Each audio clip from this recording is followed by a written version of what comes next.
আপনারা একে ভালো আছেন নি? আমরা একটুও ভালো নাই। কি তো জানেননি, আমরা সবাই রাত 2টার পরে নাকে সর্ষের তেল দিয়ে ঘুমাইছিলাম।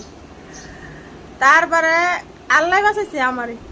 আমার মোবাইলটা একবারে আমার খাটের কোনারে ছিল, মানে সুরা যে ওই রুমটায় যায় না, এটাই ধন্যবাদ সররে। আর আমার বোনের মোবাইল বাসায় আর একজন থাকে, তার মোবাইল, দুইজনের মোবাইল চুরি নিয়ে গেছে।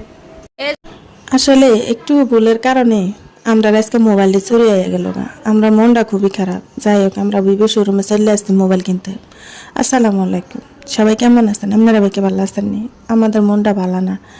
তো যাই হোক, আমরা এখন ভিভো শোরুম থেকে মোবাইলটা কিনে আনছি, কিনে এখন চলে যাইতেছি। চোরের একটা কথাই কোয়ার আছে আমার, এরে তুই যে মোবাইলটা চুরি করলি, একটিবার ভাবছিলি যে আমরা এই মোবাইলে কত কিছু ইম্পর্টেন্ট থাকে? মোবাইলটা তো নিবি ভালো কথা, ইম্পর্টেন্ট জিনিসগুলো দিয়ে যাইতেই তোর যখন মোবাইলটার উপরে এত খাস। তো যাই হোক, আমরা মোবাইলটা কিনা এখন হোটেলে আইছি। কী করো, মোবাইলের শোকে আমরা আর কিছু খাইটাই নেই।